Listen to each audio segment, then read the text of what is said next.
Oratória dinâmica. Comunicação moderna. Primeira etapa. Elementos de oratória moderna.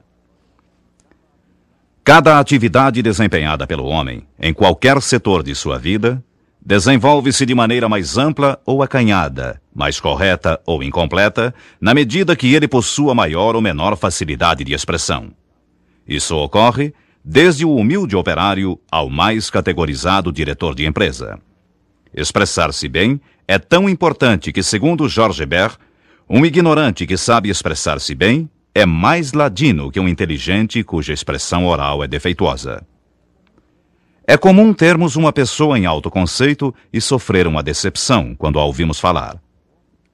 O homem que não é capaz de fazer um pronunciamento com clareza, por qualquer que seja a razão, permite que sua personalidade se torne nevoada, sombria e confusa, acabando por perder todo o brilho. A nobre arte da oratória é tão importante que Dale Carnegie diz em seu livro Como Falar em Público: na condição de adultos, estamos interessados em uma maneira fácil e rápida de falar e impressionar. A única forma de obter resultados rapidamente é assumindo a atitude correta para atingir o nosso objetivo e firmando um sólido cabedal de princípios sobre os quais basear aquela atitude. Diz ele ainda que falar positivamente é mais do que dizer algumas palavras para um auditório. É a expressão reveladora de uma personalidade humana. Em seu livro Falar em Público, o advogado Dr. João de Oliveira Filho comenta objetivamente: você pode ser a mais tímida das pessoas. Você pode praticar a mais louvável modéstia. Você pode ter noção perfeita de suas limitações. No entanto, quando menos espera, circunstâncias inarredáveis acabam por colocá-lo diante de um grupo de pessoas às quais tem de dirigir a palavra. A terra lhe foge aos pés. A cabeça roda, as mãos ficam transpirando. Um rubor lhe sobe ao rosto, mas não há escapatória. Você precisa falar, vai falar e começa de qualquer jeito, trêmulo e gaguejando. Mas há também o quadro diametralmente oposto. Você é de uma audácia sem limites, tem exagerada confiança em si mesmo e sabe até que ponto sua presença de espírito e seu raciocínio rápido podem safá-lo de qualquer problema ou armadilha. E então, não espera que as circunstâncias o coloquem em foco. A palavra pode não lhe ser oferecida, mas você acaba por pedi-la ou tomá-la. Seja qual for o seu caso, você falará em público muito mais vezes do que imagina ou deseja. Em festas familiares, em cerimônias solenes, em comícios, na retribuição de homenagens ou prestando-as a alguém que as mereça, no seu clube ou no seu sindicato, expondo um plano ou defendendo uma tese. Mais cedo ou mais tarde, você terá que falar em público. O homem moderno é mais verbal do que gráfico. Usa mais a palavra falada, que é seu cartão de identidade, a manifestação de sua personalidade. Daí, a necessidade de um rápido curso de oratória moderna, de oratória atualizada, de acordo com as exigências do mundo de hoje.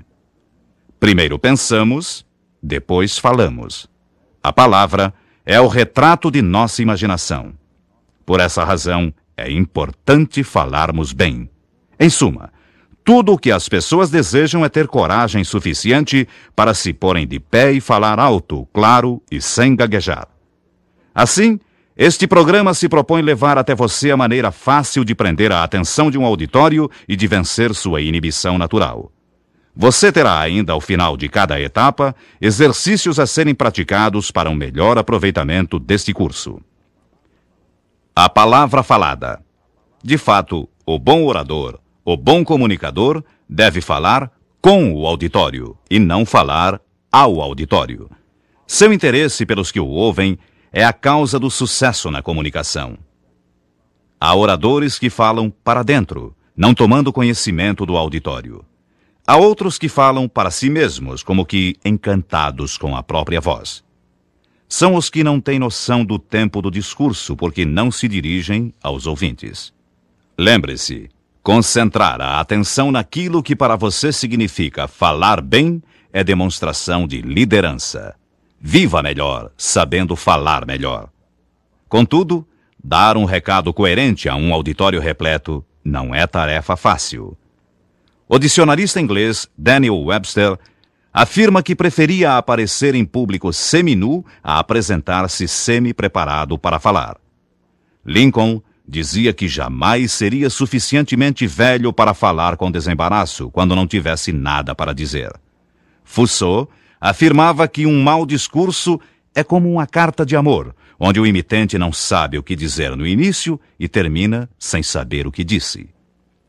Nesta etapa de elementos de oratória moderna, especificamente neste capítulo sobre a palavra falada, é importante que você tenha uma visão panorâmica sobre o assunto falar em público.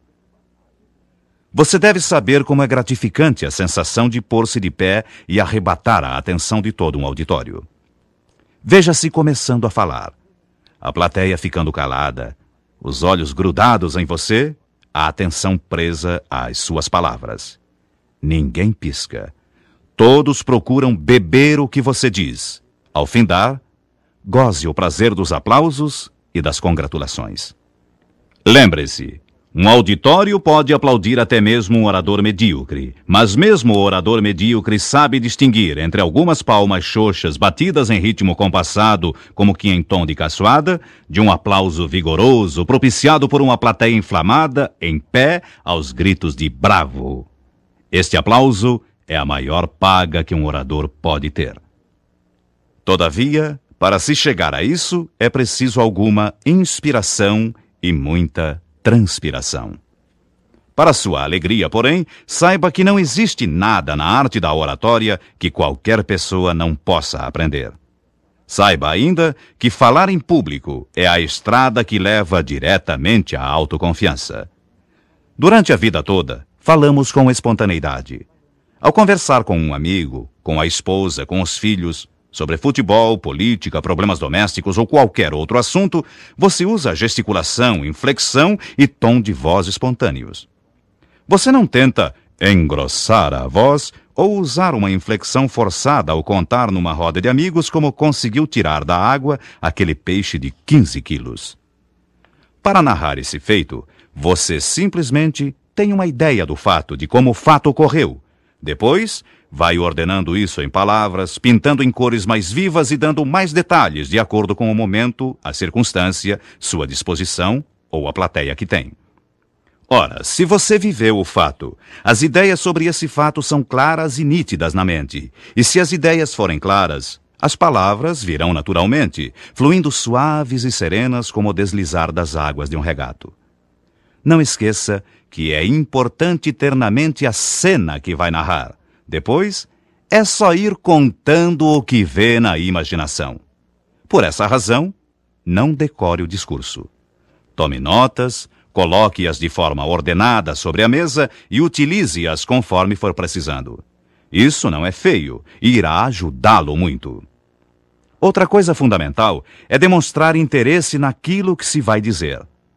A cena mostrada numa tela é menos importante para um conhecedor do que o estilo usado pelo artista para pintar o quadro e a técnica da matização. Há pessoas que têm o dom de tornar uma passagem de livro, filme ou da vida real muito mais excitante quando contada do que ao ser vista, lida ou vivida. Por outro lado, há outras que são capazes de tornar abominável uma cena lírica escrita por um mestre pela forma imprecisa ou prolixa de descrever o fato. Os detalhes são importantes quando cabíveis e precisos. Ao entrar em um detalhe, cuide para que ele seja elemento de esclarecimento, não de maior confusão. O detalhe pode ser expresso em poucas palavras ou em várias laudas, dependendo da necessidade que se tenha de discorrer sobre o assunto. Victor Hugo, em seu romance Os Miseráveis, utiliza muitas páginas só para descrever os esgotos de Paris. Isso era necessário, uma vez que grande parte da trama se desenrola nesse local. Por outro lado, em seu livro A Hora Antes do Amanhecer, Somerset Maugham descreve um homem alto e muito magro dizendo que ele parecia um avental pendurado no cabide. Talvez você seja aquele tipo de pessoa que sente um frio correr pela espinha cada vez que precisa falar em público. Ninguém aprende a nadar sem entrar na água. Não se faz uma omelete sem quebrar os ovos. Por isso, fale em público. Aproveite todas as oportunidades e fale em público. Segundo Ralph Waldo Emerson, o medo derrota maior número de pessoas do que qualquer outra coisa no mundo. Que fazer então? Enfrente esse medo e vença-o. A tensão nervosa, até certo ponto, é salutar antes de se iniciar um discurso. A adrenalina jogada no sangue dará a você condições para pensar mais rápido, falar com mais fluência e expressar-se com mais ênfase do que em situações normais. Decálogo do discurso moderno. São 10 as recomendações que podem ser observadas através do curso que você está iniciando. 1. O discurso moderno deve ser cronometrado.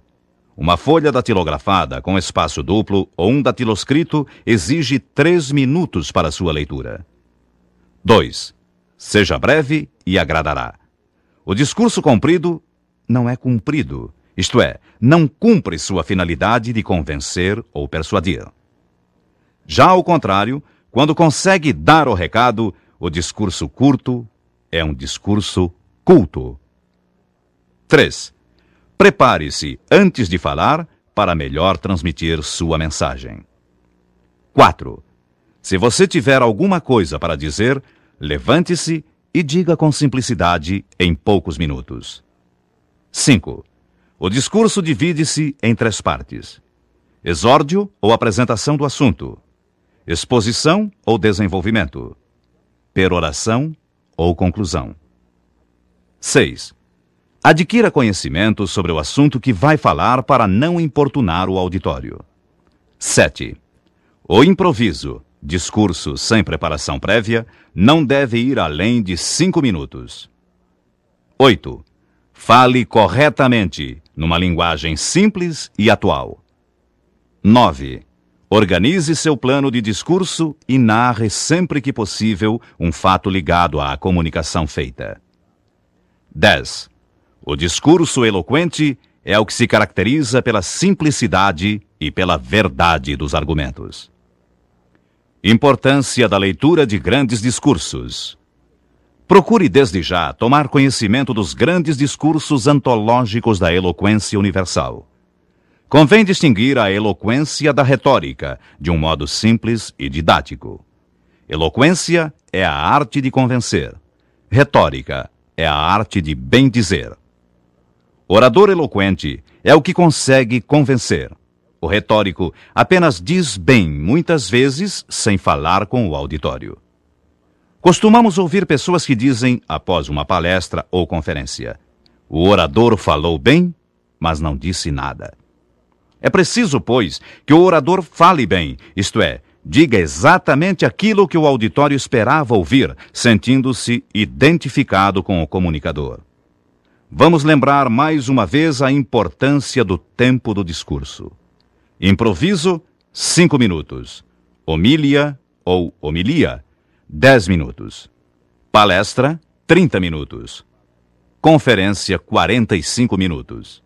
Exemplificando, para uma conferência no tempo exato de 45 minutos, serão necessárias 15 folhas datilografadas ou 15 datiloscritos. Datilografe o discurso em espaço duplo ou triplo, para ter visão ampla do texto, e em coluna para leitura dinâmica, isto é, colunas com o máximo de 6 palavras. O orador se faz no exercício diário da palavra falada, lendo em voz alta os bons artigos dos jornais, as páginas das melhores antologias, os discursos dos grandes oradores e desenvolvendo temas de fácil exposição, tais como: meu currículo atual, importância de minha atividade, uma viagem pelo Brasil ou uma viagem ao exterior, um livro em minha vida, descrição de minha cidade natal. Um bom exercício para formar o orador consiste em sortear os referidos temas num grupo de amigos. Nunca improvise um discurso imediatamente sem pensar no que vai expor. Solicite sempre um momento para uma pequena meditação, lembrando-se da divisão clássica do discurso: exórdio ou apresentação do assunto, exposição ou desenvolvimento, peroração, ou conclusão, em linguagem mais elevada, mais vibrante. Daí o sábio pensamento da filosofia latina. Finis coronat opus. O fim coroa a obra.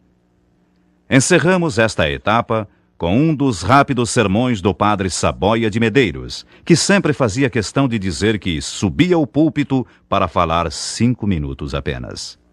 Leia-o em voz alta e cronometre.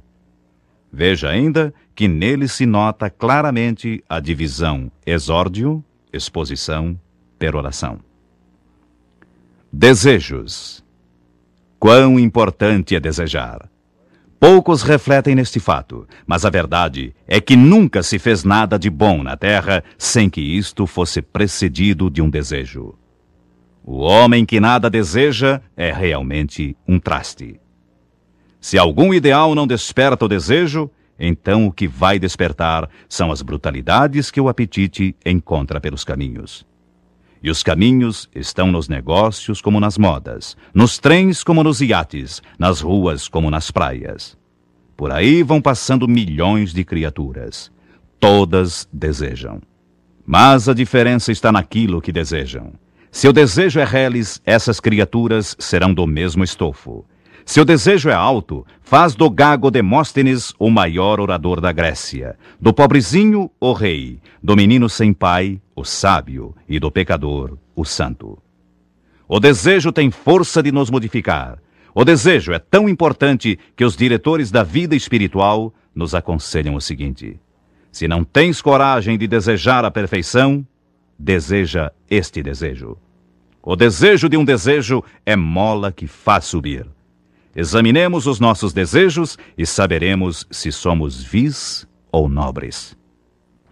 Aqui termina esta etapa.